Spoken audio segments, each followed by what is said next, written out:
3. Muy buenas tardes. Esta es otra actividad en el Foro Permanente de Política Exterior dentro del ámbito de lo que hemos denominado el Observatorio Mundo Futuro. En realidad, estamos frente a una situación particularmente determinante de lo que viene en el siglo XXI.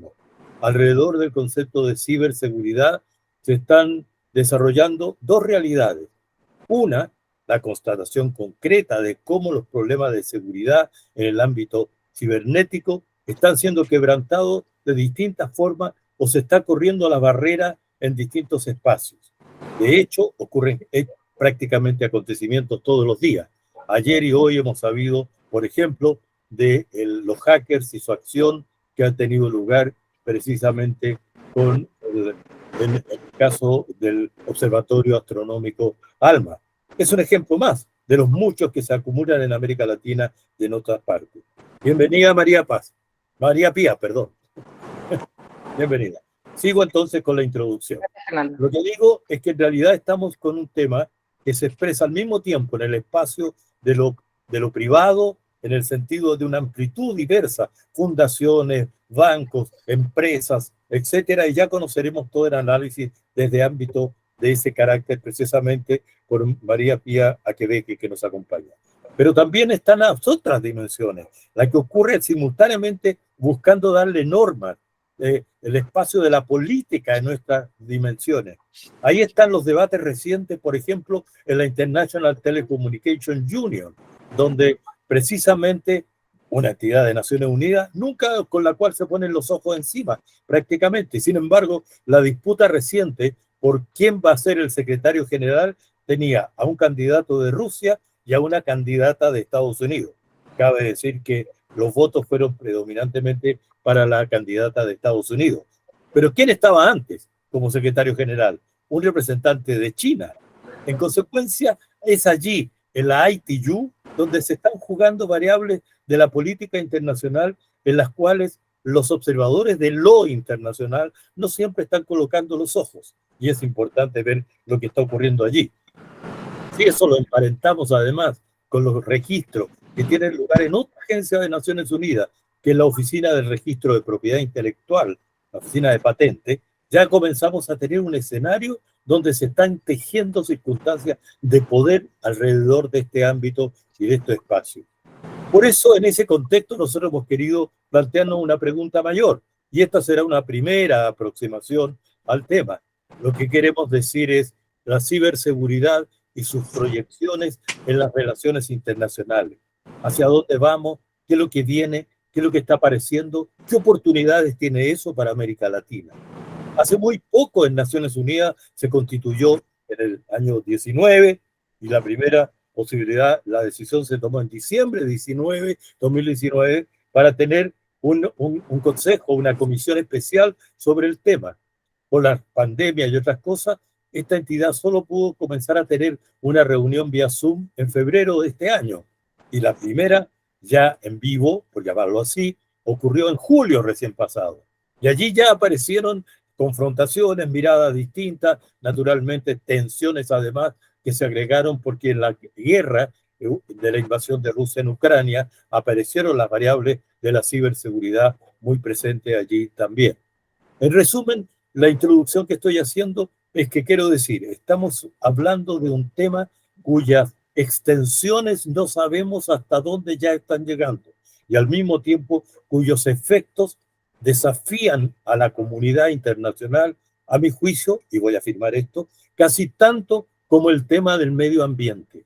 Es urgente tener políticas comunes, es urgente darse cuenta que en el espacio de lo cibernético, del ciberespacio, se van a juzgar muchas variables relacionadas con las dimensiones del poder y con las vinculaciones y la cooperación entre los diversos estados y naciones en el mundo.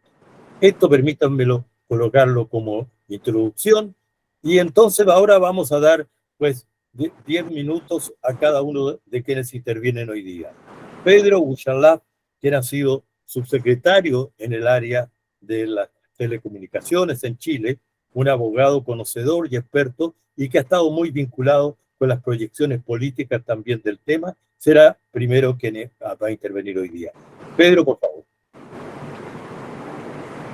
Bueno, muchas gracias, Fernando, por tu introducción muy completa, muy introductoria, y también a todos los que están presentes, tanto aquí nuestra gran amiga María Pía y también Marcos, quien van a compartir conmigo estos 10 minutos, pero también a los que están presentes y los que están escuchando. Simplemente mencionar que, tal como tú decías, Fernando, hoy día el tema de la ciberseguridad ya no es tan solo un aspecto técnico a considerar, tal como lo habíamos mencionado, sino que forma parte ya de las decisiones de políticas públicas de los gobiernos e incluso de agrupaciones de países. Estamos pensando, por ejemplo, que con la pandemia la transformación digital fue un elemento que marcó la diferencia en el desarrollo, en la forma en que el Estado se relacionaba con las personas, en que las personas se relacionaban entre sí, los cambios de hábitos, pero hoy día tenemos que estos elementos de la seguridad, tanto interior de los estados, a través de la ciberseguridad como delito informático, pero también la ciberdefensa, es decir, la legítima protección de los intereses patrios utilizando tecnología, está dentro de la agenda nacionales e internacionales.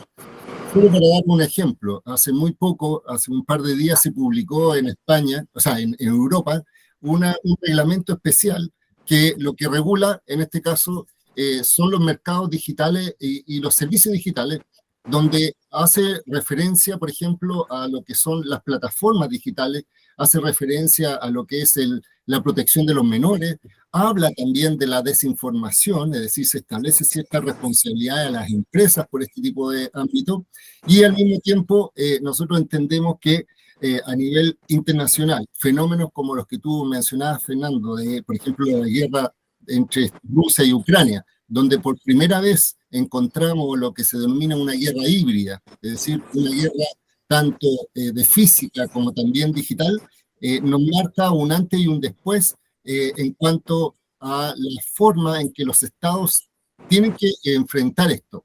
Y foros como la política exterior, yo creo que es un espacio de reflexión necesario, insisto, considerando la urgencia de este tema, hoy día está cada vez más presente, y cualquier país que vaya en desarrollo de políticas públicas tiene que considerar, además de la vertiente, por ejemplo, de la transformación ecológica o la transformación del medio ambiente, también debe incorporar elementos de ciberseguridad o desinformación, que son dos elementos que hoy día atentan contra, por ejemplo, la desinformación contra la democracia, y al mismo tiempo también toda la transformación tecnológica que se está generando, puesto que ya entendemos que los modelos de negocio de los países ya no pasan por un tema de desarrollo extractivista o de recursos naturales, sino que va hacia la lógica de los servicios.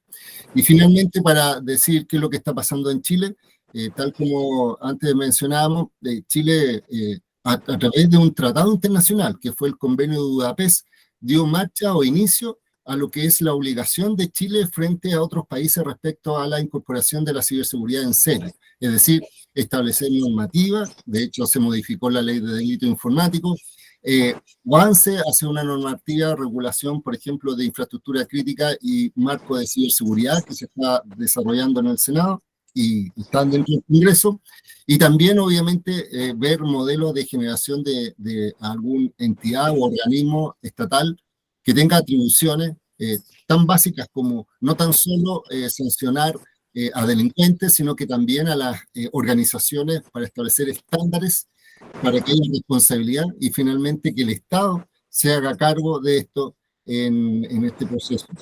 Y para finalizar, en el proceso constituyente simplemente estuvo la discusión sobre incluir a nivel constitucional, en el proceso constituyente, una lógica de ciberseguridad. No procuró, pero yo creo que en este momento, cuando estamos avanzando probablemente hacia un proceso de una nueva constitución, también tenemos que considerar hacia el futuro este tipo de normativa. Así que muchas gracias, Fernando. Espero que estén dentro de los 10 minutos. No, ha sido mucho más corto y te agradezco, solo 5. Y como quedaron 5 y aludiste al Senado, yo me voy a permitir hacer un salto. Entonces le voy a pedir a Michael que nos diga ahí en 5 minutos qué es lo que está haciendo el Senado. Por favor, Michael. Gracias. Primero que nada, la oportunidad es muy importante, así que contar un poco. Hay varios aspectos. Se partió, yo diría, fuertemente hace unos años atrás con la ley 21.113 que estableció el mes de la ciberseguridad, como poner en relevancia el tema ciberseguridad en la mesa desde el legislativo. De ahí se han ido avanzando, evidentemente hay muchos proyectos que cruzan o tienen elementos de ciberseguridad. Pero vámonos al último, al que está actualmente más en discusión, que es la ley marco de ciberseguridad. El gobierno pasado prometió que iba a establecer una agencia nacional de ciberseguridad. Y para eso, el último día de gobierno introdujo un proyecto de ley marco sobre ciberseguridad, que obviamente al actual Ejecutivo le tiene muchas observaciones. Y se pasó por la Comisión de Defensa primero. Pedro participó en algunas de las discusiones, junto con otros profesionales más. Finalmente la Comisión de Defensa lo aprobó en general y lo pasó a la Comisión de Seguridad. Ahora, la Comisión de Seguridad junto con la Defensa decidieron unirse para tratar este tema del proyecto de la Ley Marco. Y se está trabajando en eso. El día 11 de noviembre es el plazo límite para fijar las indicaciones que tengan tanto los senadores como el Ejecutivo para introducir algunos cambios. Evidentemente que la ley propuesta no satisfacía mucho las necesidades, digámoslo críticamente, fue hecha un poco a la rápida, pero lo importante es que ya está abierta la discusión. Ahora, con los eventos pasados en el mes de septiembre, esto ha tomado evidentemente una mayor importancia. Coincidió con el nombramiento de un jefe de ciberseguridad de parte del gobierno, el abogado Daniel Álvarez, que es una persona muy versada también en temas de ciberseguridad, y actualmente se está trabajando, cada uno de ellos está tanto por el lado del gobierno como por el lado del legislativo, se están preparando las indicaciones correspondientes. Así que eso en cuanto a la ley marco de ciberseguridad, que yo creo que va a ir generando un cambio importante, generando una gobernanza, generando una institucionalidad propia y moderna para poder enfrentar estos temas. Esto obviamente cruza a todo, es un tema transversal, es un tema de política país, no es un tema partidista en lo más mínimo. En la medida que nosotros tengamos una buena organización, una buena institucionalidad, vamos a poder enfrentar estos problemas de mejor manera. Lo relevante es que se ha ido, desgraciadamente, siempre tienen que pasar algunas cosas negativas. Lo hemos visto con los terremotos. Cada vez que hay un terremoto se modifican algunas legislaciones o la gente se pone cuidadosa con los temas constructivos. Aquí ha pasado un poco lo mismo. Hubo un terremoto bastante grande con los incidentes del mes de septiembre y esto permitió poner más en perspectiva el tema. Por lo tanto, hoy día hay mucho más preocupación y eso es bueno y es un buen aporte también para el trabajo legislativo. A su Gracias. vez, me quedo un segundito. A su vez, la Comisión del Futuro del Senado, que es una comisión de prospectiva, de todo, decidió crear este año la Mesa de Ciberseguridad, una mesa con la cual se están abordando diversos temas, mayor o menor profundidad, para poder generar algunos insumos legislativos y algunos planteamientos sobre la visión que tienen más de 100 especialistas que están participando y que apuntan a que en el Congreso futuro se presenten estas indicaciones y estas propuestas sean insumos legislativos también. Aquí hay mucho tema y creo que lo importante de todo el concepto de ciberseguridad es uno solo, que es en ciberseguridad no se compite, se colabora. Y esa es una máxima porque nadie está exento de sufrir algún ciberincidente. Eso. Bueno, muchas gracias. Yo valoro justamente que como Pedro nos dejó esos 5 minutos, lo hemos podido complementar con este contexto que nos ubica dónde está el tema también a nivel de Estado. Y yo remarco, reitero el concepto que planteabas de la transversalidad. Efectivamente, estamos frente a un tema que tiene una carga profunda de transversalidad y buscar los consensos en torno a cuestiones que sin duda va a haber ángulos de perspectivas distintas, eso es obvio, pero sin embargo hay que entender que se trata de un ámbito en el cual se reclama tener política de Estado y habrá que trabajar alrededor de eso lo antes posible. María Paz Aquebeque, yo podría mencionar su empresa y un par de cosas más, pero yo quiero que usted misma se presente diciéndonos qué hace usted alrededor de este tema. Primero me llamo María Pía Claro. Aquebeque y bueno, soy economista, tengo magíster en políticas públicas, expertise en innovación financiera, tecnología blockchain y además obviamente trabajo con empresas de ciberseguridad líder a nivel global.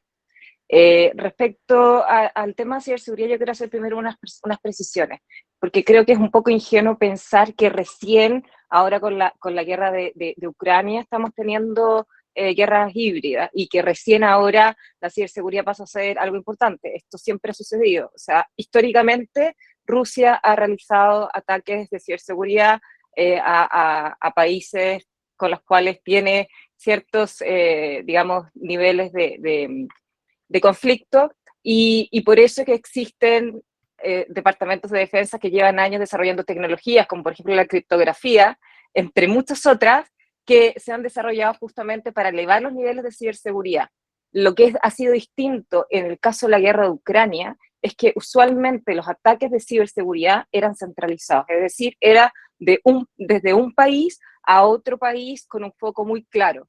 Y lo que sucedió durante el inicio de la invasión rusa a Ucrania es que se han visto que ha sido una guerra cibernética descentralizada, es decir, tú tienes desde Rusia a Ucrania y obviamente a países que han estado apoyando a Ucrania, pero también tienes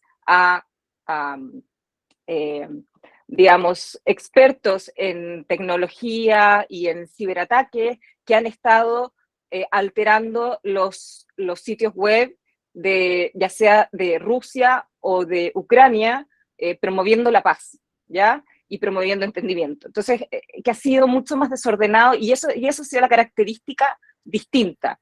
Lo otro que sucede, que es bastante evidente, es que a medida que las tecnologías van avanzando durante el tiempo, los ataques de ciberseguridad pueden ser mucho más precisos y por lo tanto mucho más dañinos y llegar a blancos que antes no lo podían hacer con tecnologías que tenían menor alcance. Esas son como las variantes y por eso hoy, y además si consideramos que por naturaleza las economías llevan años digitalizándose y que obviamente ha habido un aceleramiento durante la pandemia, también podemos observar de que eso es otro fenómeno y por eso se hace cada vez más imperante, ¿ya? Y el contexto hoy, por ejemplo, dentro del marco de la guerra de Ucrania, está también muy focalizado el tema de los criptoactivos, porque también los criptoactivos se han transformado en una forma de financiamiento de un lado y de otro para solventar la guerra o para lograr solventar ayuda humanitaria. Entonces, como son activos digitales, también se han generado esos como focos de ataque y por ende también es que apenas se inició la guerra de Ucrania, las autoridades financieras, como la SEC, levantaron guidelines, marcos, para solicitar el aumento de la ciberseguridad de este tipo de activos, dado que podían ser objeto de flanco y que así ha sucedido. Un tema importante que suele olvidarse dentro del contexto de ciberseguridad es lo principal, ¿ya? Porque yo entiendo que la ciberseguridad tiene distintas capas y obviamente uno está asociado a la infraestructura crítica, pero también está uno muy asociado a las personas, pues las personas también reciben ciberataques, y también reciben ciberataques no necesariamente en un contexto de guerra o un contexto geopolítico. Y ahí surge el tema de la identidad digital, ya de la importancia de contar identidades digitales que realmente cuenten con los niveles de seguridad y privacidad de la información. Y las tecnologías existen, ¿ya? Y que una password y un login name que va a una base de datos tradicional no es suficiente, y así lo vimos hace 1 o 2 años cuando hubo un gran ciberataque, no solamente a grandes bancos, sino también al CERVEL de las claves digitales de todos los chilenos que nos permiten acceder a servicios públicos. En ese sentido, por ejemplo, hay casos interesantes como el caso de Estonia, que es una sociedad que lleva años digitalizada, que en su momento también recibió ataques de ciberseguridad y por eso incorporaron la tecnología blockchain, la criptografía como parte de su diseño de identidad digital. Y además considerar que, si bien es cierto, ustedes hablan como de normas de ciberseguridad o protocolos como más marcos más genéricos, dentro de este mismo marco asociado a la ciberseguridad desde el punto de vista de la identidad digital, ojo, que son de las personas y de los objetos. Y cuando hablamos de los objetos, estamos hablando de todo objeto que está interconectado a IoT, y si esto lo proyectamos hacia el Internet de las cosas, podemos, de alguna otra forma, el poder prospectar y dimensionar el alcance de vulnerabilidades o de objetos que podían ser sujetos de vulnerabilidad. Contarles simplemente que la Unión Europea en plena pandemia, en abril, ya estableció normas para la creación de identidades digitales soberanas, que es maravilloso porque además incorpora el tema de la privacidad de las personas y utilizando obviamente tecnologías de DLT. Y creo que ahí hay un tema que la verdad que yo no lo he visto en discusión en Chile. Y el hablar de ciberseguridad, hay que partir por proteger a las personas y los objetos interconectados, ¿ya? Y todo eso tiene que ver con identidad digital, más allá de la infraestructura, más allá de contar con servicios obviamente, satelitales, de rastreo, etcétera, etcétera. Y creo que ahí hay un debe, sobre todo en instancias como el Congreso del Futuro, que suele hablar del el avance de la tecnología, el avance de la inteligencia artificial, del metaverso, etcétera, pero se estamos olvidando de exactamente lo que se olvidó de abordar durante la época de la Internet, de la información, que es el sujeto, las personas, ¿ya? Y ahí creo que hay una tremenda oportunidad de trabajo de los equipos que conforman este tipo el Senado, el Congreso del Futuro, las comisiones de prospectiva y también, por supuesto, todas las instituciones del Ejecutivo que de alguna u otra forma se vinculan con esta temática. Gracias, María Pía, y me disculpo en la presentación del equívoco inicial. Entonces, ahora le damos la palabra a Marcos Robledo para su intervención. Marcos, como decíamos previamente, ha sido subsecretario de Defensa, formado originalmente en el periodismo, luego en las relaciones internacionales, y bueno, y tiene un bagaje precisamente en esta área alrededor de los temas de defensa muy significativo, y por eso lo hemos invitado en esta ocasión. Marcos Robledo, por favor. Bueno, Fernando, es un gusto saludar a cada una de las personas que está acá. Muchas gracias por el interés y por la invitación también para conversar sobre este tema. Yo ya he señalado al comienzo, cuando éramos poquitos y nos estábamos presentando, que yo no soy experto ni especialista en ciberseguridad. Mi experiencia tiene que ver con mi responsabilidad como subsecretario, en la que me correspondió dirigir el equipo interministerial que preparó la Política Nacional de Ciberseguridad y después la Política de Ciberdefensa. Y como la invitación al panel era para hablar sobre los desafíos internacionales, yo preparé algunas ideas sobre esa dimensión. Muy bien. Podemos conversar sobre lo que se ha avanzado en Chile, pero pero me parecía también de interés plantear algunas cuestiones en el ámbito internacional. Y lo que yo quería señalar es que, como el tema de ciberseguridad, a mí me parece que hablando desde Chile o desde la región, más desde la región que desde Chile, con mirada más regional, yo creo que hay una situación bien especial porque América Latina tiene una tradición de desarrollo de un cierto regionalismo en materias de seguridad. Tiene una larga tradición de resolución pacífica de controversias, tiene también ya una tradición relativamente larga en asuntos de desarme y no proliferación. Es la única región del mundo que está libre de armas nucleares, pero también bacteriológicas y químicas. Y más recientemente la región también ha desarrollado medidas de transparencia, en fin. En suma, América Latina es vista por la gente que se dedica a estos temas como lo que ha sido conceptualizada como una región, una zona de paz. Sin embargo, en este ámbito de la ciberseguridad, América Latina está completamente ausente de la discusión como región e internacionalmente. Y lo que voy a hacer es un resumen de mi percepción de lo que está ocurriendo internacionalmente y en la región para concluir. Entonces, desde el punto de vista internacional, los debates se están organizando en torno a si que se va a desarrollar o no una gobernanza sobre el problema ciber y en general sobre la cuarta revolución, porque hay varios fenómenos o tecnologías asociadas a los ciber que tienen que ver con inteligencia artificial, biotecnología, etcétera, que están dando paso a realidades realmente impensables hace muy poco tiempo atrás, pero que también tienen consecuencias en el ámbito de la seguridad. O sea, en los estados, las empresas están desarrollando tecnologías que combinan cada una de estas, que no están reguladas internacionalmente, y es una situación súper preocupante. Ciber es uno de los ámbitos.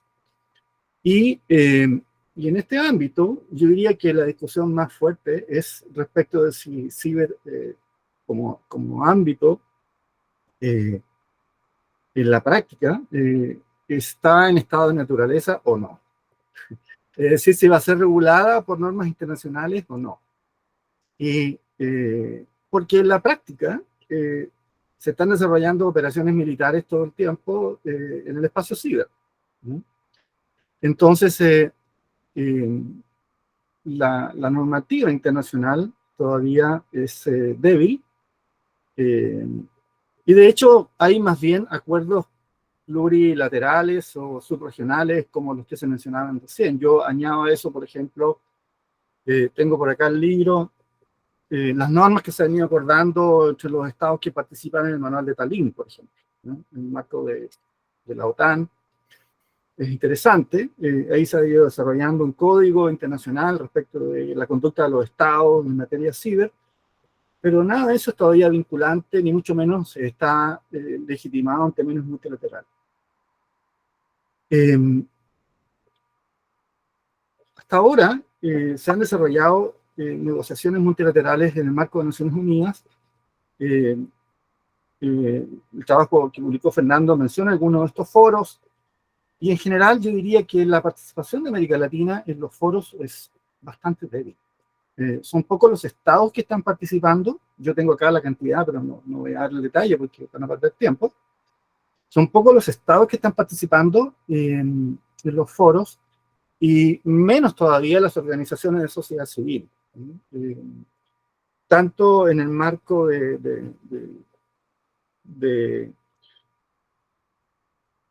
las negociaciones internacionales sobre tecnologías de la información, en el marco de la ITU, como en el marco de la Comisión de Desarme de la Asamblea General. En particular en esta última, ahí está el foro de expertos y después el foro abierto, un nombre en inglés, donde hay un mayor número de estados, donde participan algunos países de América Latina, pero en realidad los países que están participando y que tienen una opinión son realmente contados con los dedos de la mano, de América Latina. Y el secretario general hizo un informe recientemente y creó un comité de personalidades, en fin, y de América Latina había una sola persona de Brasil. Entonces, ahí hay un tema importante. Yo creo que América Latina está ausente de los debates y desde luego no hay ninguna concertación regional sobre la negociación internacional respecto a la cuestión ciber. No hay ningún diálogo regional. Y ese es el segundo plano al que yo me quería referir, porque ahí comenzando a desarrollar algún tipo de diálogo regional en el marco del sistema interamericano. En la conferencia de ministros de justicia hay algún tipo de colaboración. También en el marco del CICTE se ha desarrollado un diálogo interesante, se está avanzando hacia medidas de confianza mutua y algunas cosas interesantes de manera muy reciente. Pero a nivel regional, a pesar de que, por ejemplo, UNASUR, el Consejo de Defensa Sudamericano alcanzó a contribuir un grupo de trabajo a nivel latinoamericano, no se ha avanzado en una discusión más ambiciosa respecto del desarrollo de regímenes que permitan una gobernanza regional o una concertación regional en el ámbito multilateral. Entonces, lo que hay más bien son apoyos de los organismos internacionales como la OEA, el CICTE o el Banco Interamericano al desarrollo de las capacidades de los estados. Y donde, bueno, eso es muy desigual, aunque ha aumentado la cantidad de estados que han preparado políticas nacionales o estrategias nacionales de ciberseguridad, o que participan de manera creciente en la agenda digital de la conferencia regional, digamos, del marco de Naciones Unidas sobre este tema. Pero, en general, desde el punto de vista de la gobernanza sobre seguridad, América Latina no ha desarrollado instrumentos y por lo tanto, le pasa un poco lo mismo que al resto de la comunidad internacional. Las relaciones entre los estados son bastante opacas en este ámbito y estamos un poco en estado de naturaleza todavía. Entonces, yo creo que ahí hay un desafío, ¿no? Es más o menos evidente lo que se podría llevar adelante desde el punto de vista de la iniciativa política. Y ese es un poco el resumen de lo que quería hacer. Muchas gracias. Muchas gracias, Marcos. Yo había quedado con Michael que después de las 3 intervenciones, un breve comentario, unos 3-4 minutos sobre los contenidos propiamente tales. Pero yo creo que allá emergen algunas áreas de preguntas. Por ejemplo, la opacidad de la que habla Marcos. ¿Seguiremos en una dimensión de opacidad? ¿Hay cómo resolver el tema de la opacidad alrededor de lo que está ocurriendo realmente en ciberseguridad entre los estados?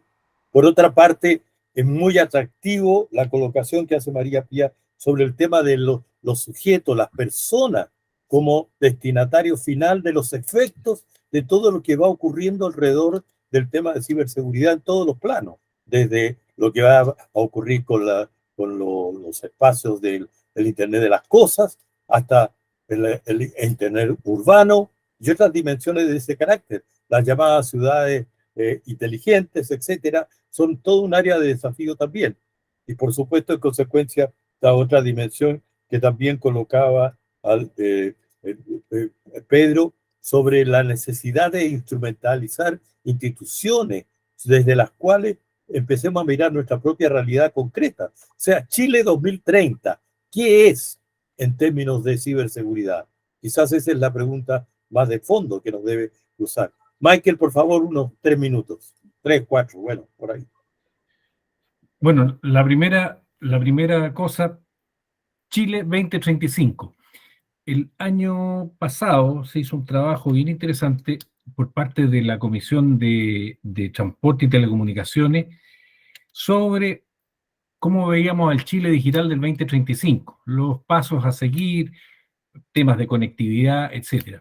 Entre ellos también había un capítulo completo dedicado a la ciberseguridad, ¿ah? En un plazo, pensando en 12 años aproximadamente, que son tres periodos presidenciales, de ir avanzando en este tema, en una política de largo plazo, ¿ah? De ir accediendo a un concepto que es la madurez en ciberseguridad. medido objetivamente como lo hace el modelo de la Universidad de Oxford, de manera de saber realmente cómo estamos evolucionando. No hay tal opacidad, yo diría que hay desconocimiento, pero se está trabajando en ello y se está difundiendo ello. Entonces, lo primero es eso. Lo segundo que quería referirme es a todo lo que es el cuidado de los datos personales.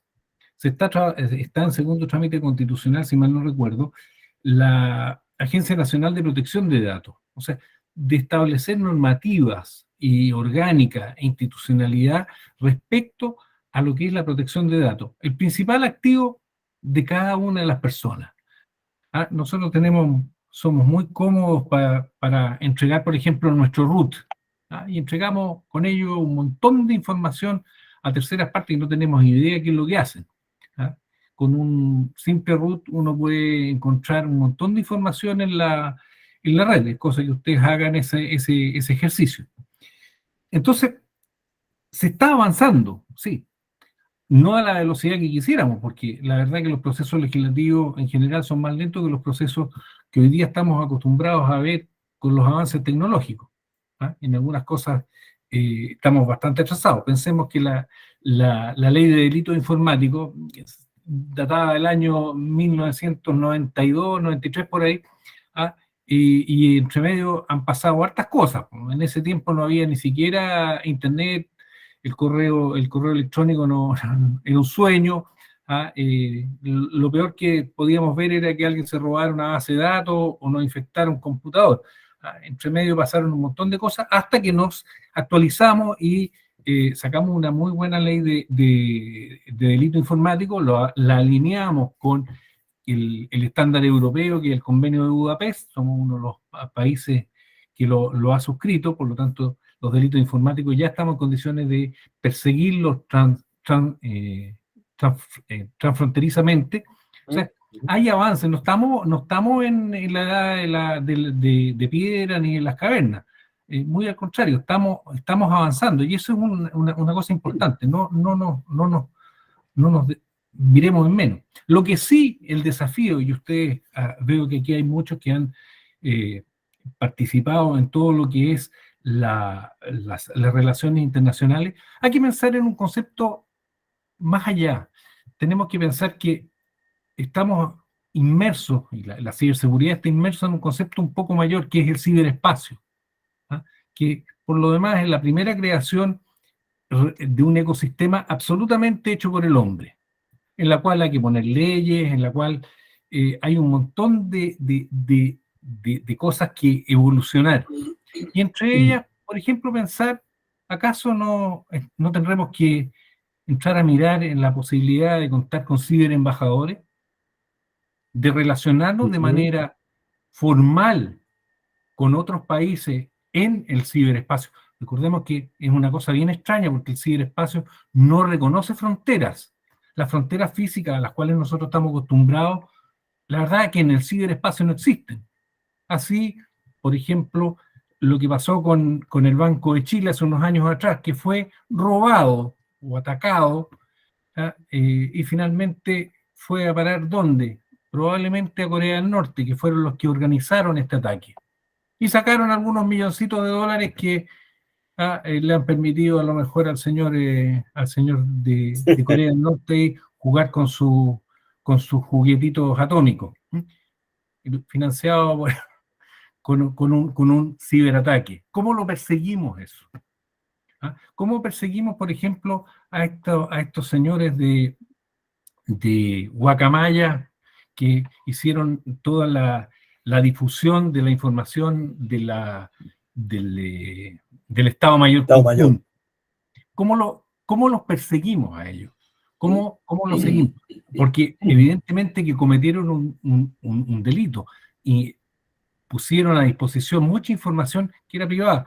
No es que hayan buscado un beneficio económico, pero que crearon y produjeron un tremendo daño reputacional, que probablemente es tan grave como un delito económico, una falla.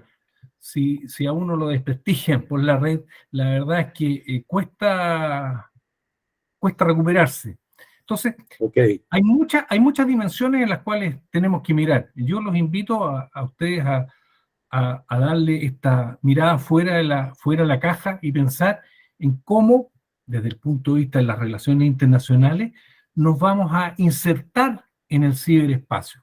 Cómo vamos a generar a lo mejor ciberembajadores o probablemente a lo mejor unas Naciones Unidas del ciberespacio, en que hayan otras reglas, porque esto viene con mucha fuerza. O sea, estamos evolucionando a un mundo en que cada vez es más relevante nuestra relación en la red, nuestra participación en la red.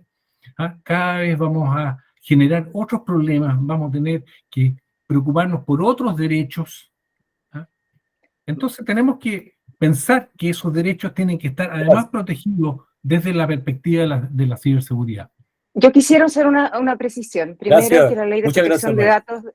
Sí, Yo quisiera hacer una por precisión, eso, porque María, la ley de protección de datos no es identidad digital. La ley de protección de datos se asemeja o es el homólogo a GDPR en Europa. Y para poder entrar al ciberespacio, ¿cómo tú vas a digitalmente a verificar que el embajador que tú dices, que dice que está siendo embajador de Chile, realmente lo es? ¿Ya? Y ahí es donde entra la importancia de la identidad digital para justamente poder interactuar en el ciberespacio, en los distintos espacios del ciberespacio, que puede ser desde una plataforma de banco hasta un mundo metaverso, ¿ya? Pero asegurando que quien dice ser realmente lo es, y no hay una usurpación de una identidad, ni tampoco hay falsificación de documentos, etcétera, etcétera.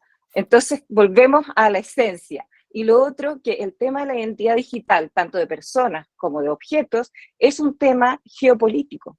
¿Por qué? Porque ¿dónde van a estar los datos? Recuerden que en enero del año 2020, justo antes de la pandemia, en el evento de Múnich, que es el evento más importante sobre temas de ciberseguridad en Europa, hubo un fuerte postura de Estados Unidos respecto a diciéndole a Europa que tuviera cuidado quiénes iban a ser sus proveedores, de dónde se iban a alojar la información de sus ciudadanos europeos, porque al final esa información de objetos y de personas es muy valiosa desde el punto de vista estratégico y geopolítico. Y por eso decía, entonces al final volvemos a la necesidad de poder avanzar en la creación de estándares de identidad digital para que personas, organizaciones y objetos puedan interactuar en estos ciberespacios, porque si no, vamos a ver lo que está ya sucediendo, inclusive en el mundo metaverso, en que ya hay falsificación de identidad, usurpación de identidad, en que ya hay inclusive temas asociados a contrabando y temas asociados a falsificación en el mundo metaverso, justamente porque no está estas identidades digitales de personas y objetos debidamente establecidos y regulados. Como les comenté, Europa dio un paso muy importante en enero del año 2020 con miras a crear a sus identidades digitales, además soberanas.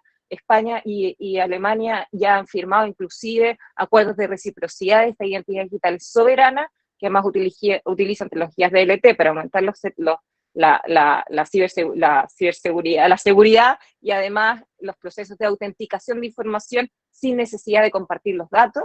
Y ahí está el gran desafío básico para realmente interactuar con ese espacio y también en este impulso que queremos también como país avanzar al Internet de las cosas, y por lo cual se han avanzado en distintas implementación de infraestructura tecnológica, como por ejemplo 5G. Pedro, yo quiero plantearte lo siguiente. Aquí se alude a cómo las presiones de ciertos países, o para ser concreto, las presiones, por ejemplo, de Estados Unidos en relación a los países europeos, o a América Latina, o a otros de sus socios o partners, también en el ámbito Asia-Pacífico, respecto de esto sí, esto no, que de alguna forma tiene que ver con las políticas más bien del siglo XX, de agrupaciones o articulaciones propias de aquella dimensión del concepto de bloques. Y mientras tanto, tenemos fenómenos que están emergiendo con el afán de que las agrupaciones dentro de este ciberespacio nacionales buscarán tener la autonomía del caso para poder actuar en términos de las opciones que piensan que son las más preferentes. Si queremos llegar al 2035, como decía Michael, con ciertos logros, bueno, ¿por dónde nos vamos a ir o en qué medida vamos a poder tener autonomías e independencias para poder actuar? Quisiera que, si puedes, hablarnos un poquito desde el ámbito de política en este sector. Sí. Sí, bueno, muchas gracias, Fernando, porque esta es una pregunta súper compleja. ¿Desde qué punto de vista? De que se está tratando de volver atrás en la forma de hacer política, en la forma en que los gobiernos se relacionan, en la forma en que se unen y se buscan bloques, como la Guerra Fría, por decirlo así, donde se incorpora hoy día tecnología y donde se mezclan muchos elementos, como decía María Pía, el tema de la identidad digital, la necesidad de capital humano. Solamente para dar un ejemplo. Y bueno, quiero confirmar eso de la guerra híbrida. ¿Por qué es tan relevante? Simplemente porque por primera vez un país se hace cargo de que atacó físicamente o digitalmente a otro. Solo que antes, estoy hablando de, uno presume que es Rusia, pero Rusia siempre negó ataques, pero ahora era decidido, digámoslo así, era declarado de que un Estado atacaba a otro. Por eso se llama guerra híbrida inicial. Es decir, no es que no hayan sido atacados antes, sino que las agencias gubernamentales no eran tan claras ni era transparente este tema. Pero, ¿qué quiero mencionar? Hoy día, o sea, digámoslo, en la historia de los países y de los estados, el gran poder disuasivo ha sido el armamento físico, o la cantidad de personas, de soldados, la cantidad de balas, el desarrollo de armamento físico, pero hoy día, lamentablemente, el capital humano es el que va a marcar la diferencia entre el desarrollo de ciberataques, por ejemplo, frente al desarrollo de una ciberdefensa. Es decir, en eso comparto claramente. Y es por eso que el control también de las tecnologías tiene un componente económico desde el punto de vista de las empresas, de la industria que se va a desarrollar o que se está desarrollando sobre este desarrollo tecnológico, pero también el control que puede existir sobre los conceptos tan ambiguos que son mencionados como en la seguridad pública. Es así como, por ejemplo, se ha visto en los últimos años un desarrollo explosivo en desarrollo tecnológico, por ejemplo, de China. Y de hecho, por ejemplo, si uno piensa en el último desarrollo que se está implementando a nivel mundial, que es el 5G, que es nada más que un tipo de conectividad digital inalámbrica, ya sea a través de radiofrecuencias, satelital, hay una mezcla. Imagínense que cuando se habla de patentes, de invención o de desarrollo de esta tecnología que está amparada por la UIT en cuanto a la coordinación, pero la definición tecnológica está desarrollada por la industria y también en cierta forma por los representantes de países para dar ciertos estándares, digámoslo así. Una de las cosas que se vio es que casi el 60% de las patentes del 5G están dentro de empresas chinas. Y dentro de las empresas norteamericanas hay muy pocas y europeas también. Entonces, ¿qué es lo que pasó en su momento?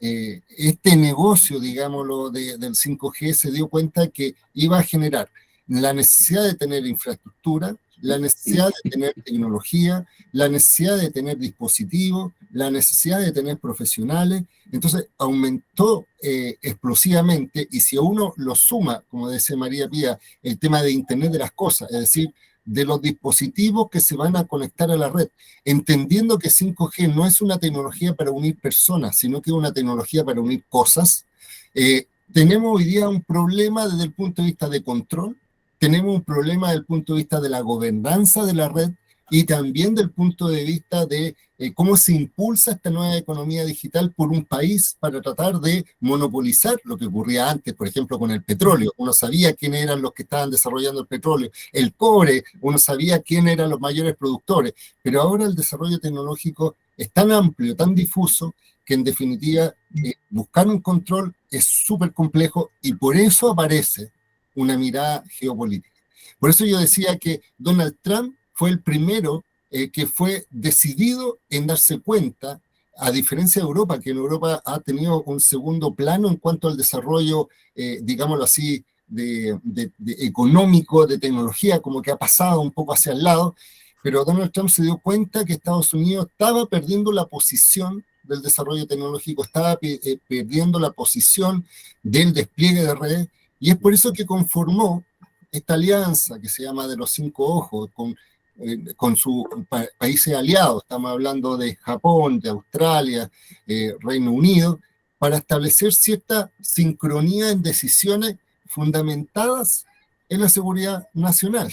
Es decir, no tiene un componente solamente económico, sino que tiene un componente de custodia, de cuidado de la información, de su industria, de sus ciudadanos, de que no tengan injerencia otros estados a través de posibles, por ejemplo, brechas de seguridad, agujeros de seguridad, o que sean filtradas la información de la actividad digital de sus ciudadanos al resto del mundo, como hoy día puede ocurrir. Entonces, fue un choque muy fuerte el de Donald Trump con Xi Jinping de China, pero lo más paradójico, y eso es lo que hay que observar, es que a pesar de que se salió Donald Trump, la política de Estados Unidos ha continuado. Es decir, han habido bloqueos de empresas chinas actuales de telecomunicaciones en Estados Unidos con el actual presidente. Se han establecido restricciones respecto a la compra de adquisición de software. Por ejemplo, un antivirus que Kaspersky, que es ruso, se prohibió en la administración pública norteamericana.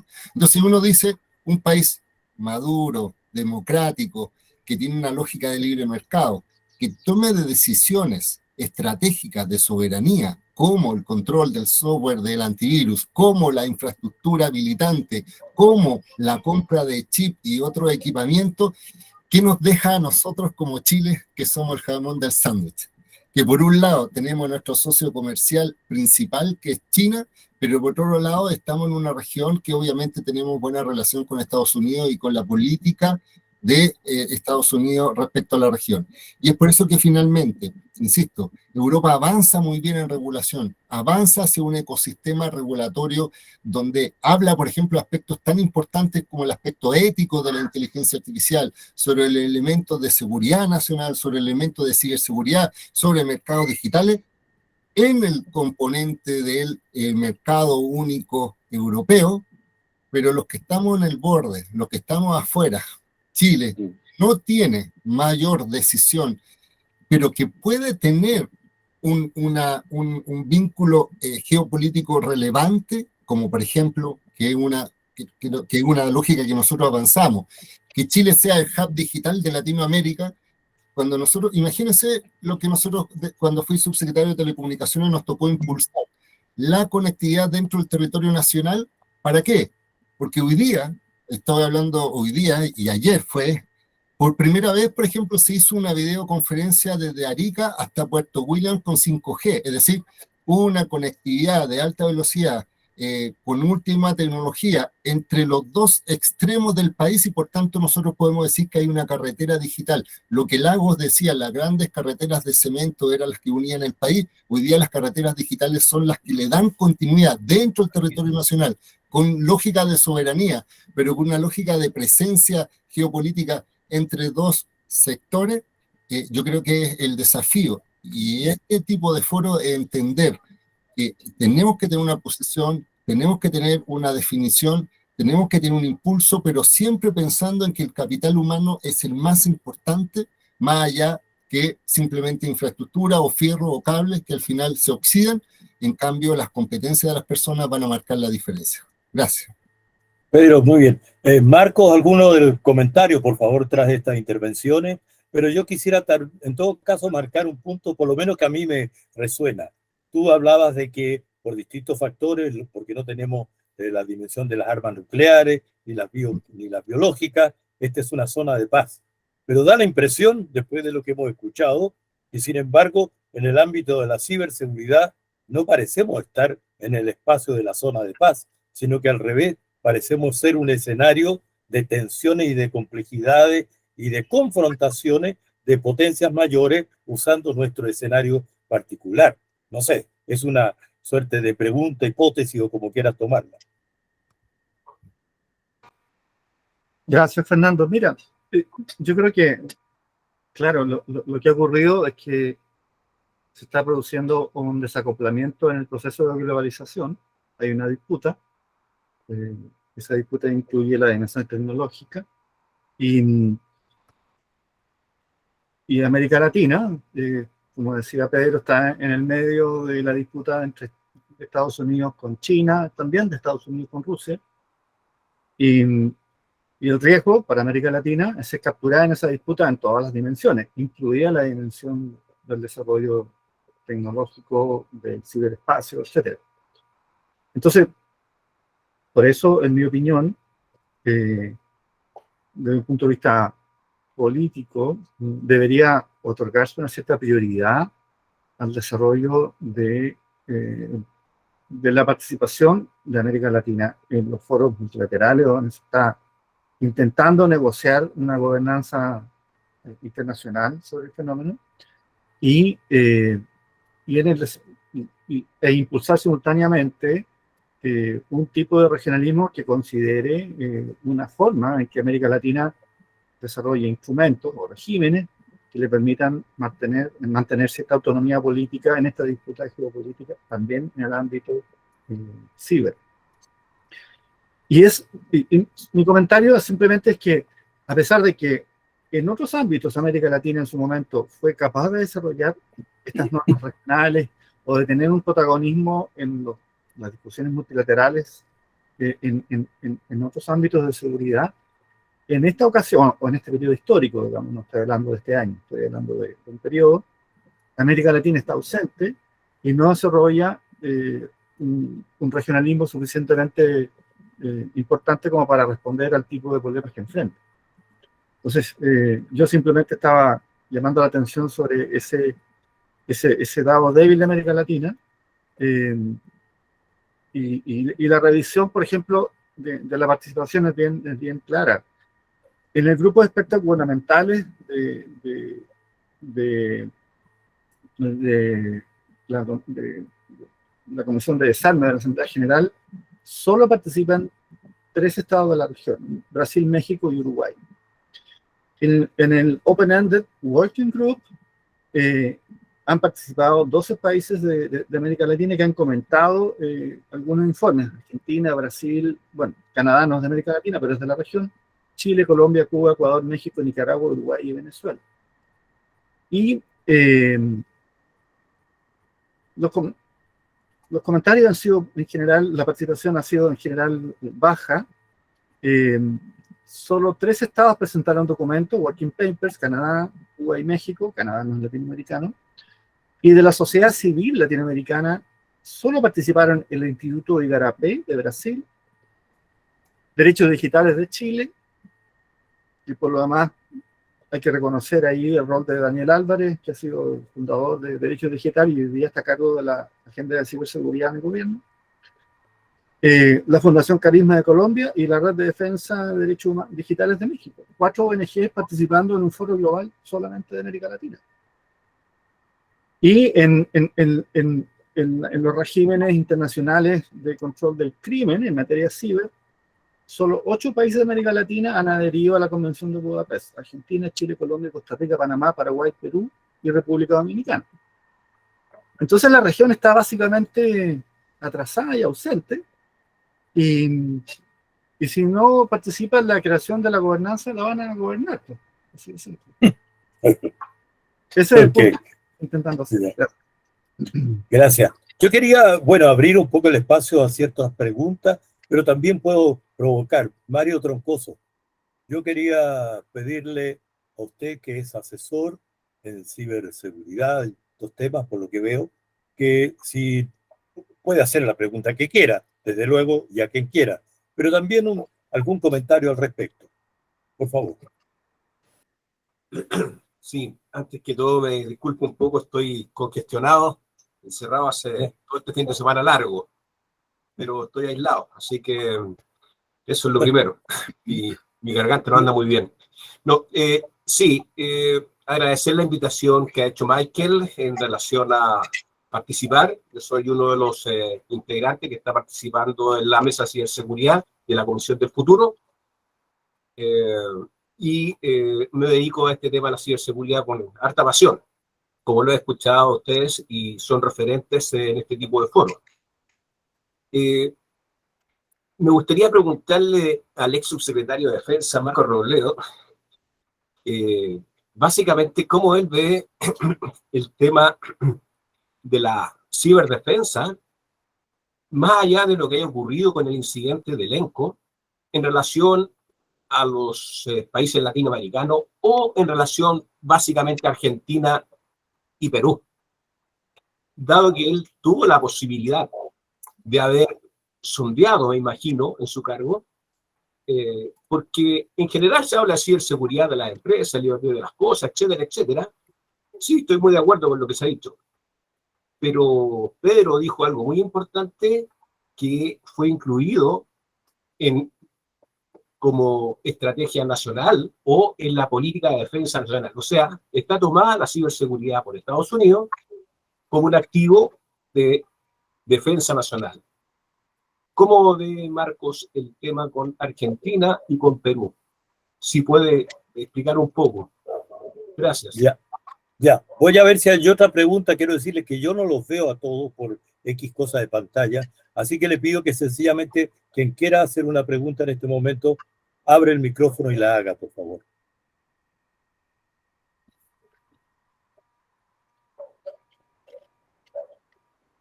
Parece que no la hay. Entonces, Marcos... Perdón, Fernando. Sí, señor. ¿Quién habla? Edgardo Riveros. Edgardo, por favor, nuestro ex subsecretario y profesor de Derecho Internacional, ni más ni menos. Adelante. No, es simplemente a cualquiera de nuestros panelistas. Este es un tema que individualmente los países es difícil que lo puedan enfrentar desde el punto de vista de la seguridad.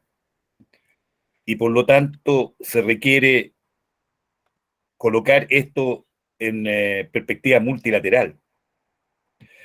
Y en ese plano, creo yo que la institucionalidad multilateral está quedando bastante atrasada, porque el tema de la seguridad internacional se ha construido en cuanto a institucionalidad basado exclusivamente en la posibilidad de acciones de fuerza de un Estado contra otro Estado, pero no se ha colocado en otras situaciones de afectación de la seguridad internacional, como consecuencia de ello incluso de la paz internacional, en otras circunstancias, como por ejemplo, de una situación de compromiso de la seguridad en lo que es la conectividad moderna, o el tema de la salud con las pandemias, que duda cabe de que las pandemias pueden afectar la seguridad internacional y a las personas, o el tema del cambio climático.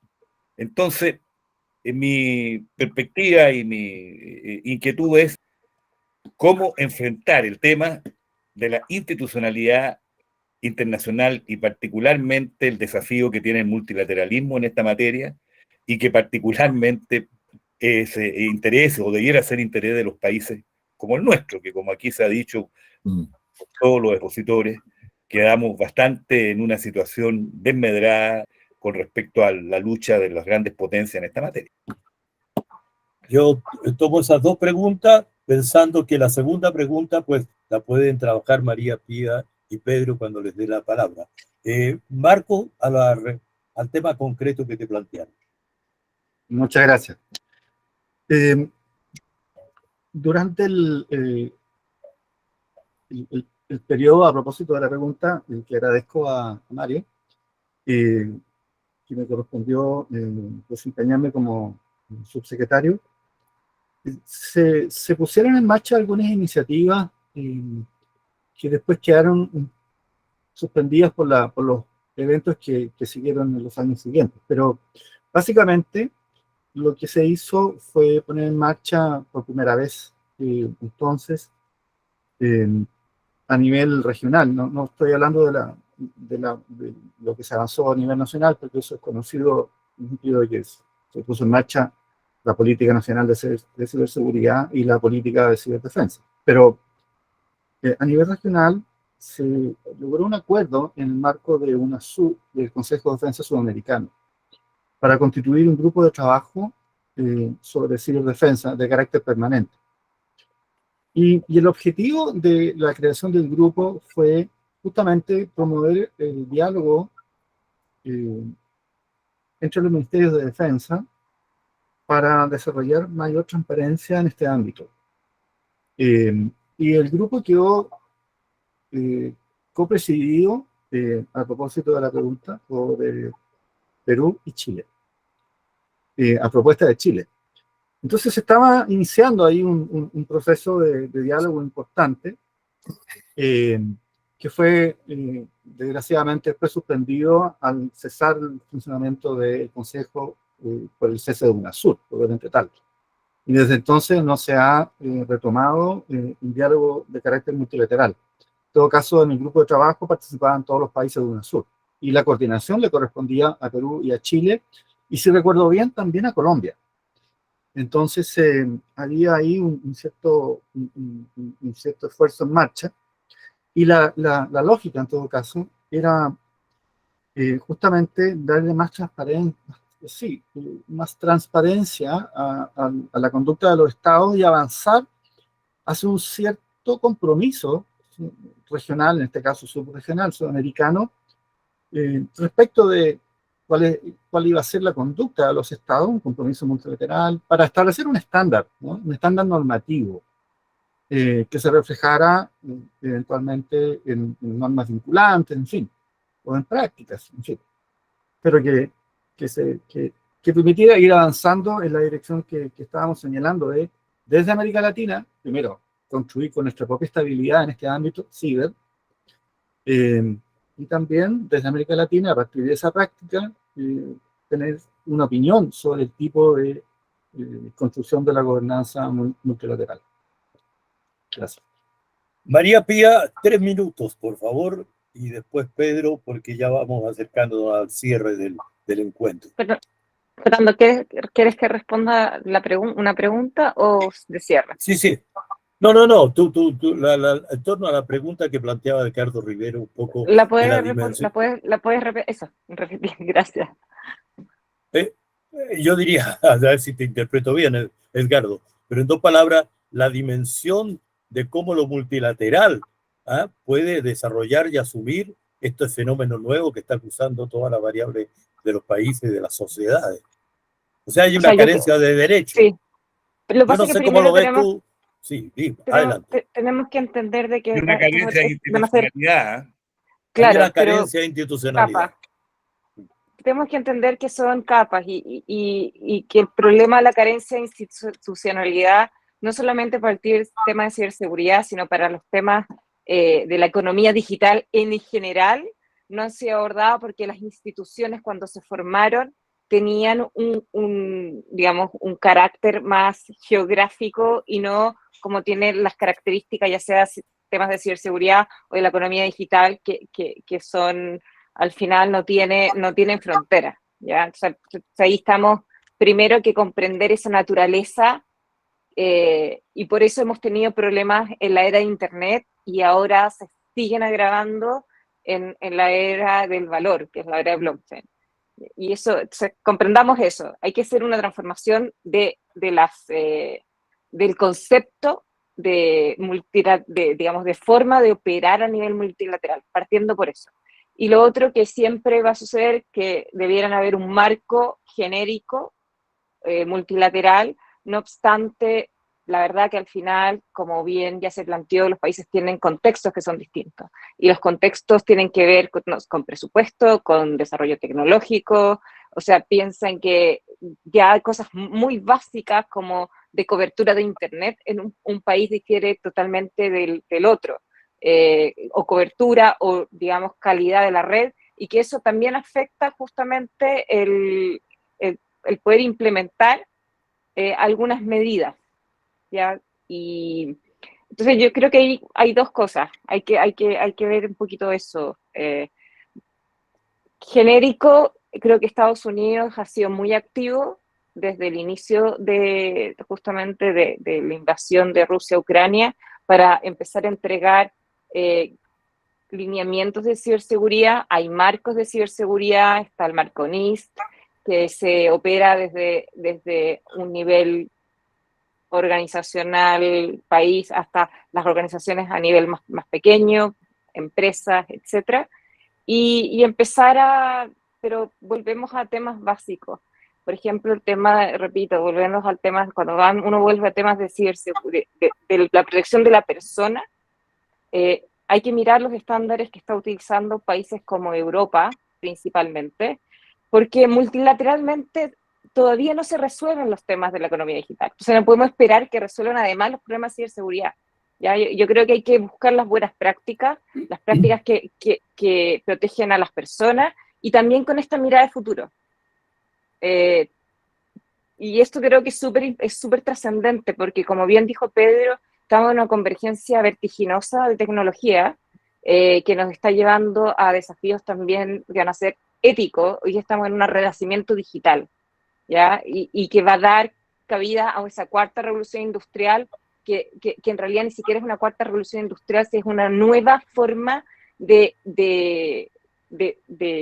procesos productivos, es una nueva forma que va a tener consecuencias también en los entramados sociales. Entonces, y todo va a pasar por los datos, porque todo es dato, información farmacéutica son datos, todo es datos.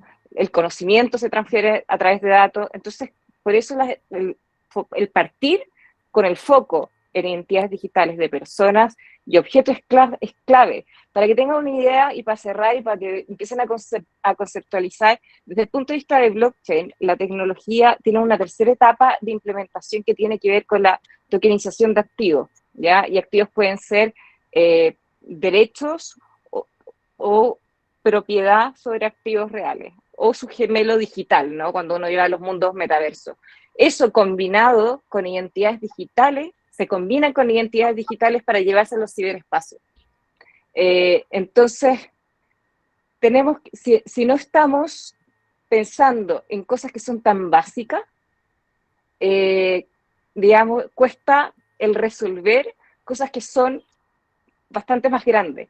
Pero ojo, a veces algo muy pequeño, que puede parecer muy micro, no algo como muy grande, sino algo muy básico como proteger la privacidad y la seguridad de datos y objetos, puede ser clave para justamente generar todas estas otras capas de protección asociados a distintas tecnologías e infraestructuras que se combinan para resolver este tipo de problemas.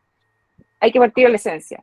Hoy en día la criptografía está siendo utilizada como un medio de protección justamente de temas de seguridad de los datos. Tanto así que nanosatélites hoy en día están con microprocesadores y el punto de dato se genera en formato criptográfico, en formato NFT, de tal forma de proteger ese punto de datos, ¿ya? Entonces, vamos a lo micro, que eso nos va a permitir mejor poder generar un diseño para abordar los temas que son más grandes. Ese es como mi consejo, y se ve poco. Les cuento que recién hace 3 semanas uno de los organismos de Naciones Unidas por primera vez declaró formalmente la identidad digital como un derecho, ¿ya? Y ustedes saben que la era de Internet la era de información lleva más de 30 años, y eso implica que hace más de 30 años necesitábamos este tipo de declaraciones. Bueno, ese es un dato interesante. Es un dato interesante para lo que planteaba Edgardo, precisamente. La idea, ¿no es cierto?, de Naciones Unidas tomando una decisión que se convierte en una... Pero Fernando, lo real es que Naciones Unidas y los organismos multilaterales dan recomendaciones, pero no necesariamente es lo que se aplica a nivel de los países. Creo que son instancias para acordar ciertos estándares, pero finalmente los países, o en el caso de Europa, el conjunto de países que conforman la Unión Europea, definen sus propios estándares, ¿ya? En el fondo, ven principios, ¿ya? Naciones Unidas ve principios, pero en lo práctico y operativo, cuando tú hablas del flujo de información, ahí ya, digamos, es más allá que principio, ¿ya? Necesitas temas operativizar, porque cuando quieres, por ejemplo, hacer una trazabilidad o una protección de la cadena de logística, ahí no te funcionan los acuerdos de Naciones Unidas. Ahí lo que te funciona son los acuerdos que las empresas de logística los estándares que han definido ellas respecto a cómo se va a realizar ese flujo de información y los niveles de seguridad y capas de seguridad que van a incorporar. ¿Ya? Entonces ahí te fijas que hay que dimensionar cuál es el rol que puede cumplir un organismo multilateral, pero en la práctica, hoy en día, hay el rol empresarial, lo que se hace dentro de las empresas es mucho más efectivo para poder resolver el problema, dado la magnitud de niveles que hay que resolver, porque los datos es todo lo que hacemos. Esta misma conversación finalmente son datos, es una metadata. Entonces, y por eso hay que pensarlo, y vuelvo al tema, y voy a cerrar enseguida, Fernando, pero volvemos a los temas de cómo concebimos las organizaciones. Va a parecer esotérico, pero no lo es. Las revoluciones industriales generaron modelos centralizados que no son modelos de ningún tipo de ecosistema. ¿Ya? Cuando uno mira los ecosistemas de la naturaleza a cualquier nivel, digamos, no se funciona a través de la centralización, sino que ahí funciona a nivel descentralizado, es decir, existen nodos de centralización, pero que están interconectados, ¿ya? Y así es como funciona. Nosotros, como humanidad, hicimos un sistema, o hemos vivido en un sistema que no es orgánicamente sostenible, y sobre todo en la medida que va aumentando la población. Entonces, hay que pensar desde el punto de hay que hacer una redefinición de los organismos multilaterales, de que trabajen como sistemas de redes, que se nutran, porque inclusive el mismo tema, por ejemplo, la tecnología blockchain, así como la Internet de la información, no tienen jurisdicción, ¿ya? Entonces, estamos enfrentados a todo nivel a nuevas formas de sociedad, los nuevos modelos de negocio, las famosas finanzas descentralizadas, las aplicaciones descentralizadas, las organizaciones descentralizadas que se están generando con las nuevas tecnologías, también hablan de diseños totalmente distintos a lo que estamos acostumbrados nosotros como humanidad y que generamos desde el primer nacimiento que dieron cabida a la primera, segunda y tercera revolución industrial. Entonces, vamos a algo totalmente distinto. Entonces, para que puedan tener un rol, hay que redefinir la forma en que operan, de tal forma que se puedan hacer cargo de los famosos bienes públicos globales, a nivel global, regional, o a nivel dentro de un mismo país, porque un país también es un organismo que está compuesto de distintos niveles que coexisten. Gracias, María Pía. Pedro, tus últimos minutos, que ya se nos acaba el tiempo. Micrófono. Sí, bueno, yo creo que respondiendo un poco a lo que comenta Edgardo, a quien yo le mando un gran saludo, le tengo harto cariño por el trabajo que hicimos juntos también, los que estudiamos derecho, los que somos abogados y los que estamos muy acostumbrados al derecho internacional público, digámoslo así, y nos gustan los esquemas y sabemos el valor de los estados, las decisiones, los tratados internacionales, la lógica de relación de los países, estamos hoy día en una verdadera crisis con el desarrollo tecnológico, porque esos modelos no son exportables, no son sostenibles, ni van a ser de esa forma, sobre todo lo que hoy día está ocurriendo en que el desarrollo tecnológico cambia sociedades y cambia países. Pienso que las crisis que hoy día tenemos de incorporación tecnológica y la forma de afrontar este tsunami digital por parte de un Estado genera una crisis también en cómo se relaciona un Estado con otro. Por ejemplo, cuando uno piensa, aquí está don Juan Somavía, que tiene mucha experiencia, por ejemplo, en el tema de trabajo, cómo se relaciona hoy día la tecnología, cómo cambia los hábitos de trabajo, cómo cambia la forma de relacionarnos, cómo aseguramos, por ejemplo, el tema de previsión social, cómo aseguramos competencias digitales, cómo aseguramos capital humano. Tenemos un actor que está relacionado, por ejemplo, con el Ministerio del Trabajo, pero si lo cruzamos con educación, se mete, por ejemplo, elementos del Ministerio de Educación, pero si hablamos de telecomunicaciones, se mete a nivel nacional, incluso a nivel internacional, la Subsecretaría de Telecomunicaciones. Si pensamos en el desarrollo científico o tecnológico, tenemos recién hace muy poco la creación de un ministerio que está empezando a trabajar en este sentido. Si pensamos en seguridad pública, y lamentablemente no se piensa mucho, pero la ciberseguridad como elemento de seguridad pública de delitos digitales también hoy día es un elemento indispensable a considerar.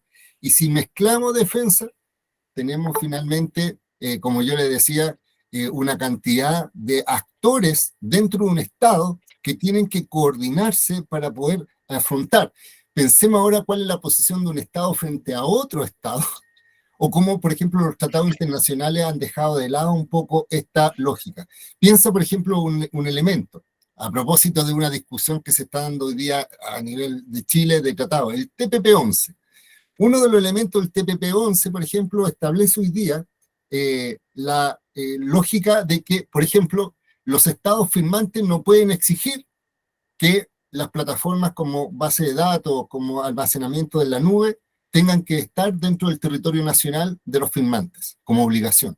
Es decir, digámoslo fríamente, Chile renuncia con el tratado del TPP-11 a exigir como infraestructura crítica, cuando requiera almacenamiento en la nube estratégico que tiene que estar en territorio nacional, si lo hace suscribiendo el TPP-11, ya renuncia a ese derecho. No sé si me explico. Entonces, al final, ¿qué es lo que nos estamos enfrentando hoy día? A una nueva mezcla de organizaciones.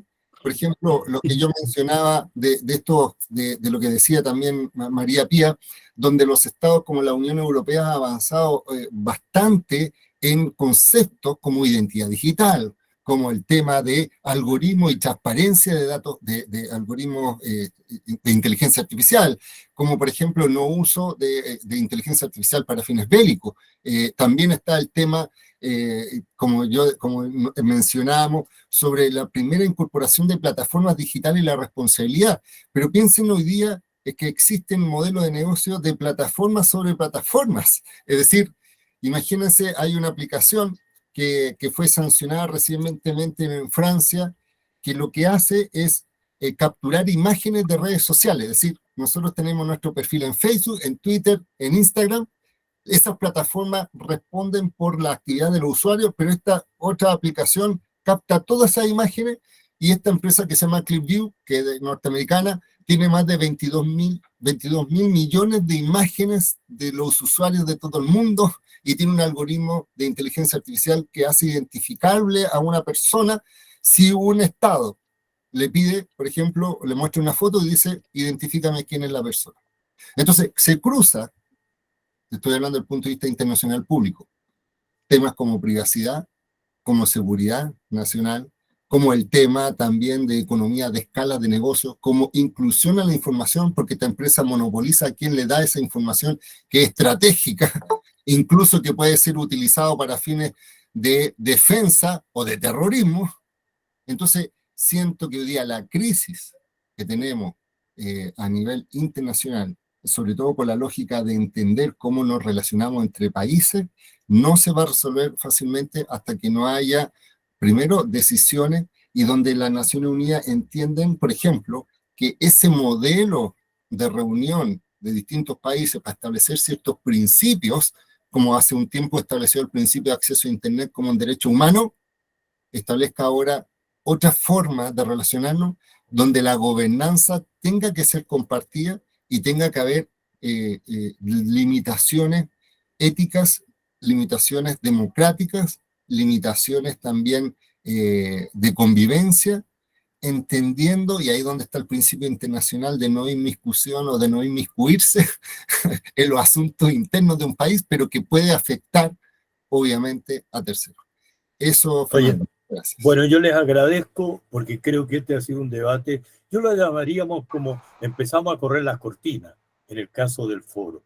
¿Ah? No es que hoy día salimos ya con una suerte de planteamientos definitivos, pero creo que es muy importante lo que está ocurriendo. Y veo que Juan Somavía pide la palabra para hacer el cierre, y bienvenido, por supuesto, Juan, para las palabras finales de este encuentro. Está con el audio cortado. con audio. Ahí estamos.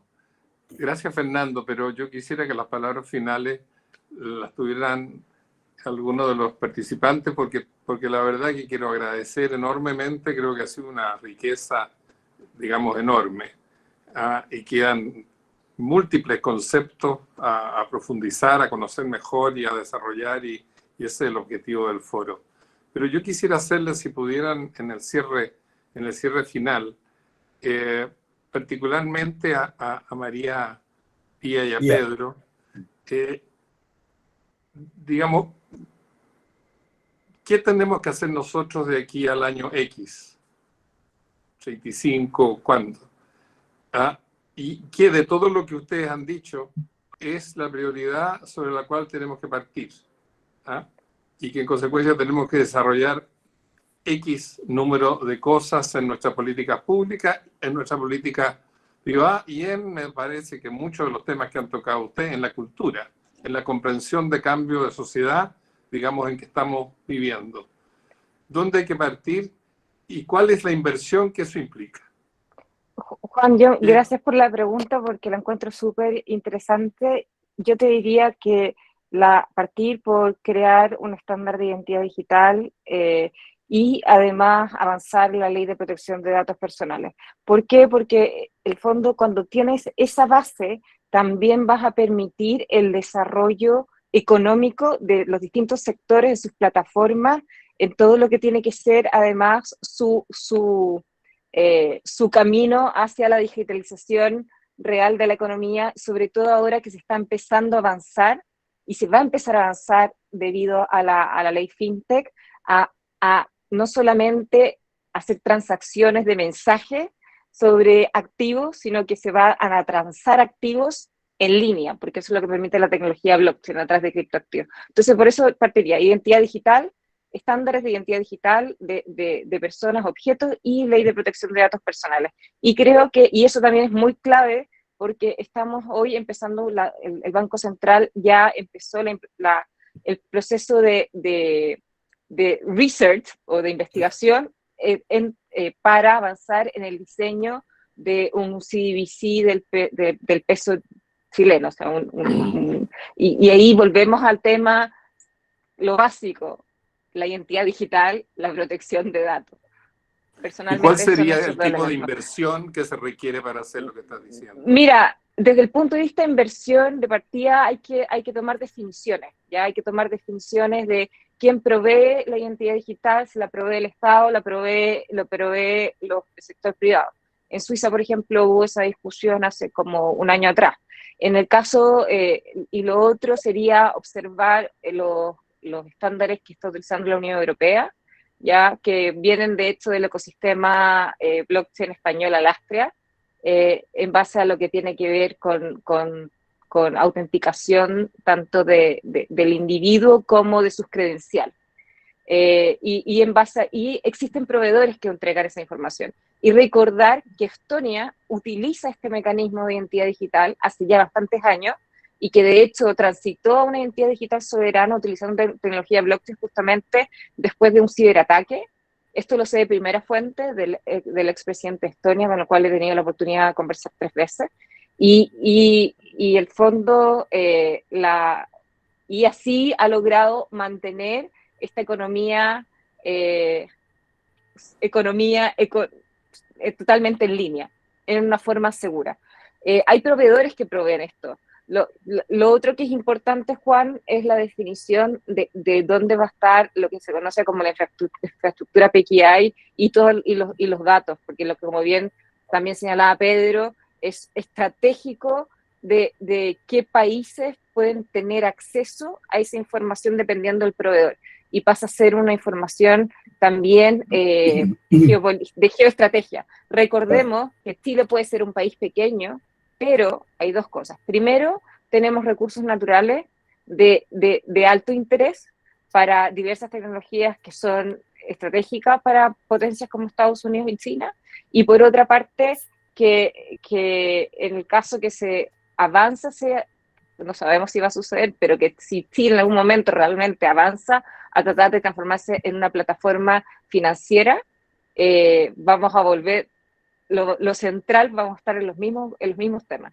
Identidad digital de personas, de objetos, dado que se podría, digamos, los activos se van a transar directamente en línea. Absolutamente. Gracias, María Pía. Pedro, por favor. No, perdón. Tengo a Michael un comentario y luego te paso a Pedro para cerrar. Súper cortito para Sí. darle un cierre. Le compartí ahí el documento Chile Digital 2035 que se preparó en el Senado para que lo compartan y lo tengan todos. Ahí hay muchas de las respuestas a algunas de las inquietudes que tienen los partícipes. Así que los invito a leer ese documento y por supuesto, a conocer en qué ámbito nos estamos moviendo. Es interesante, es un trabajo que se realizó dentro de la Comisión de Transportes, como dije. Participó gente de la CEPAL, participó gente de la industria, de diversas ONG, un trabajo colectivo que demoró varios meses, pero es muy interesante. Así que, como para terminar y hablar de ciberseguridad, les recomiendo ilustrarse con ese documento. Michael, ¿se Gracias. hace algún cálculo de inversión a las propuestas que hay? No, Ya. Es que, todavía estamos en cero. Juan, el tema de los cálculos de la inversión son muy relativos porque las tecnologías van cambiando tan rápido y lo que ayer costaba 100, hoy día cuesta 10. O probablemente sale una nueva tecnología que es mucho más eficiente, que cuesta 50, pero tiene una capacidad de 200. O sea, aquí los conceptos son muy relativos. Lo que sí, y indudablemente tenemos que cuidar e invertir en el talento humano.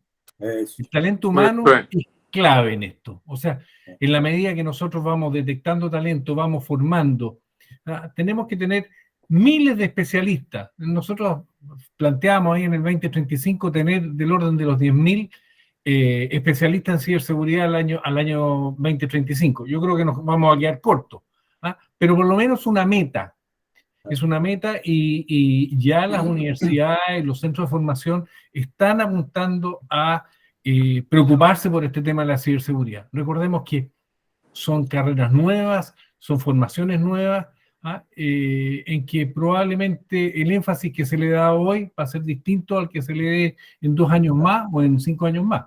Así que Ojo que es muy la relativo. ciberseguridad, desde el punto de vista de las capacidades de las personas o desarrollo de habilidades, la ciberseguridad es de distintas carreras. O sea, no es solamente multidisciplinaria. No es solamente el experto en ciberseguridad técnico, sino también el experto legal, de compliance, el experto, y así se va combinando. Es esa multidisciplinaridad la que permite abordar en forma holística los riesgos que implica esto. La experta de ciberseguridad de Microsoft a nivel global es una abogada que tiene una unidad y tiene equipos con distintas especialidades, inclusive de desarrollo, coding, etcétera, con los cuales interactúa en base al foco que ellos trabajan.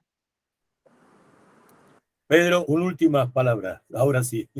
Sí, mira, yo voy a hacerlo bien cortito. Yo creo que lo primero que hay que hacer, sobre todo los que hemos trabajado en políticas públicas y los que queremos seguir trabajando en esto, es entender que hoy día la crisis tiene nombre y apellido y es una crisis social, ecológica y digital.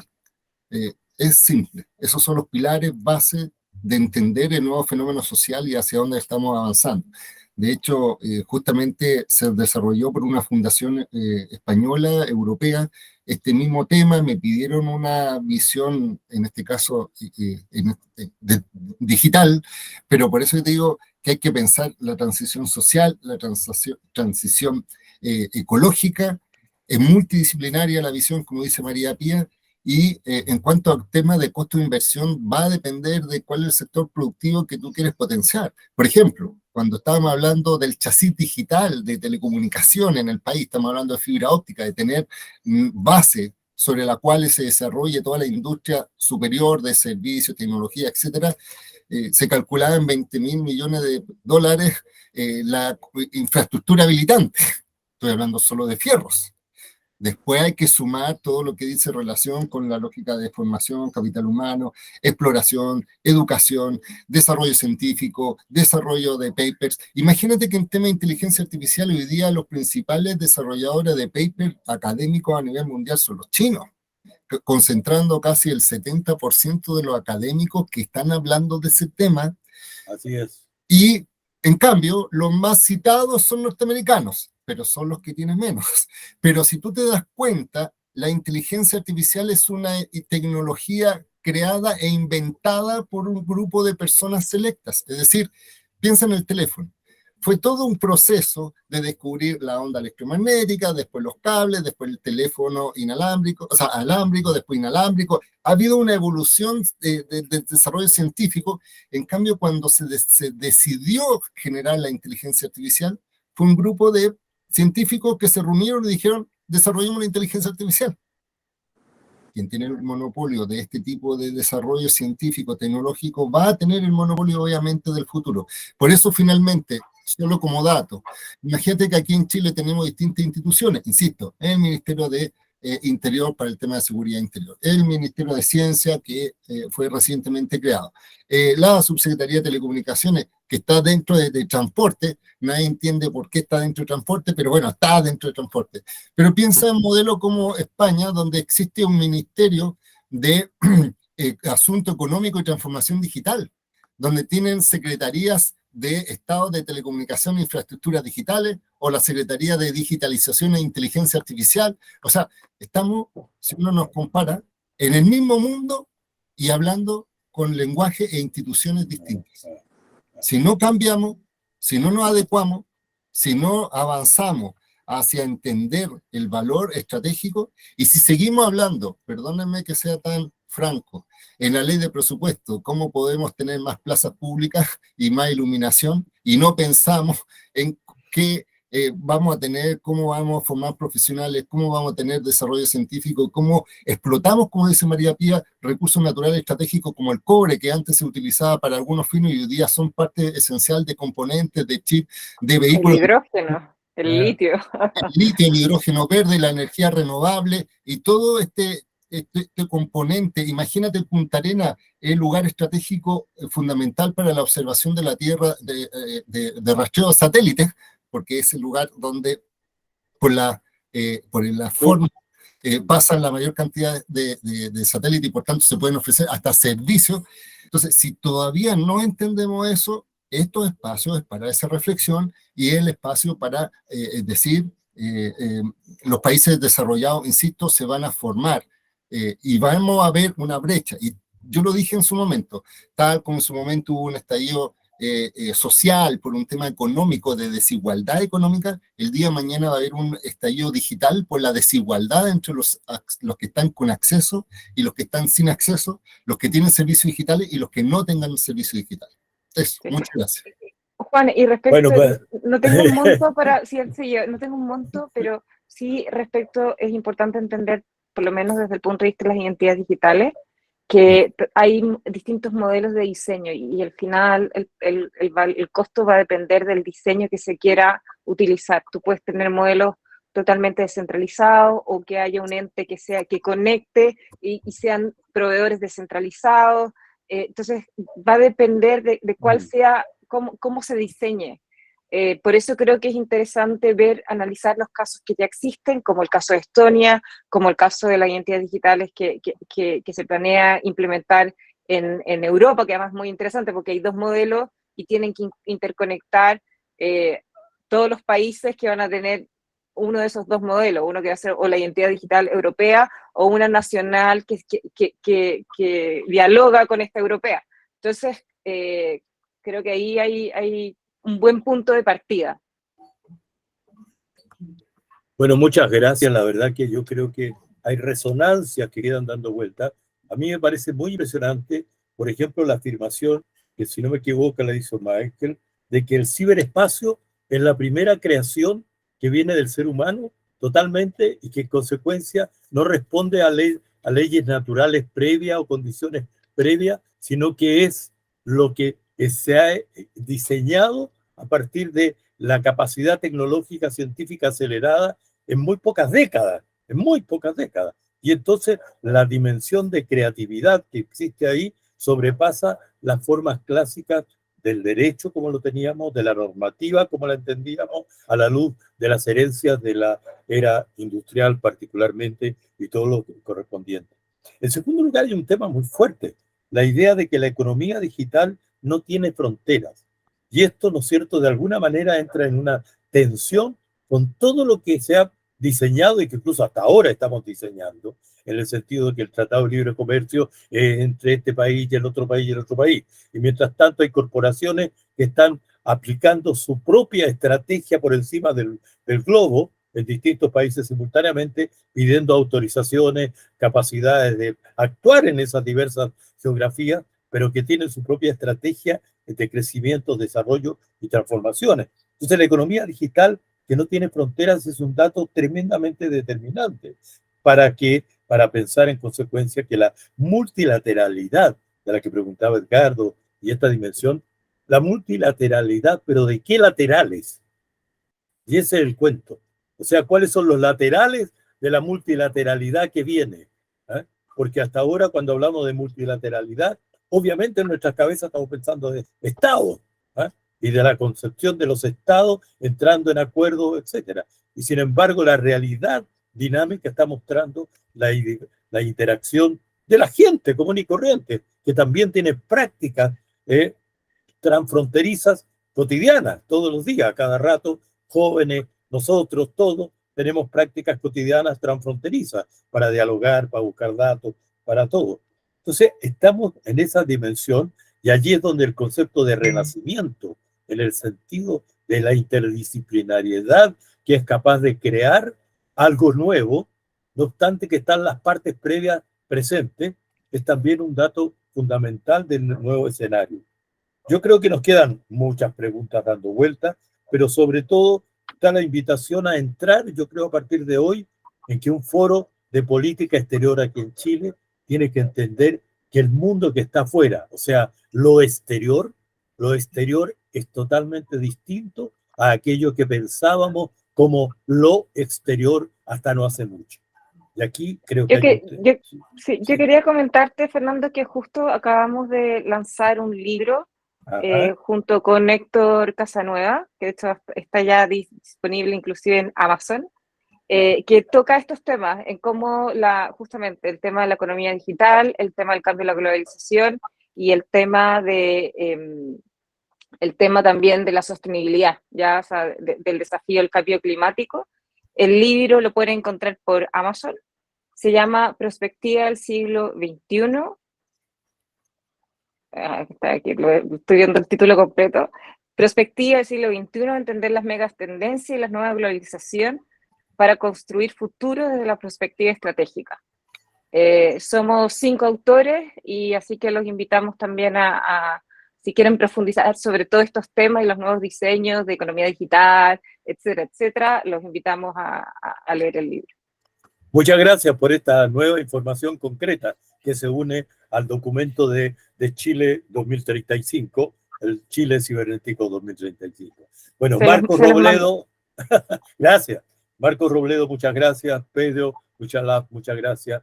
María Pía, particularmente, muchas gracias por la enorme cantidad de información, datos que manejas. Ha enriquecido el lado femenino, lo digo, creo yo, en nombre de todos, de una manera muy extraordinaria este debate. Así que gracias a todos y lo único que les puedo decir que estamos recién comenzando a cómo vamos a transitar desde el lado de las relaciones internacionales en estos temas. Gracias por la participación y ya les diremos cómo se va a dar a conocer y reproducir el video correspondiente. Buenas noches.